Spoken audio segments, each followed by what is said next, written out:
Today, I want to talk about diversity in the classroom.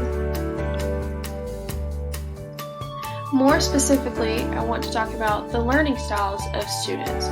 There are 8 types of learning styles, and I want to address each and every one of them. The first learning style I want to address is verbal or linguistic. This means the student learns through writing or speaking, or they love to write or express themselves verbally. To use verbal or linguistic learning style in math, we could allow the students to retell the instructions in their own words or ask questions. They could read to the other students, just allowing them to speak through what they're learning. The next type of learning style is logical or mathematical.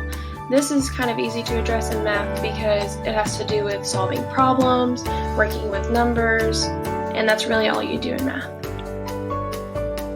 A visual or spatial learner is someone who learns visually or by seeing it. A great way to use this in math is by showing examples, having them put it down in their journals, just allowing them to see it physically happen.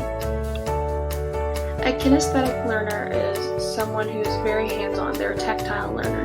That means they learn through physical activities rather than listening or watching. For kinesthetic learners, you can allow them to stand up and move, which I have done with one of my students before, or you can have them get up to show an example or be the example of the problem that we're working on. This type of learner learns best when listening to music or using rhythms when they study. In my classroom, I like to play music for these learners, or I allow them to listen to their own music whenever it's time to do an assignment. Naturalistic learners like to learn about the environment or things around them.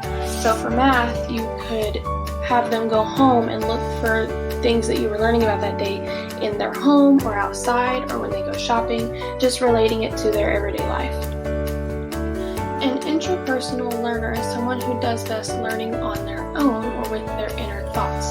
They have lots of opportunities in a math classroom with individual assignments. An interpersonal learner is someone who works well in groups.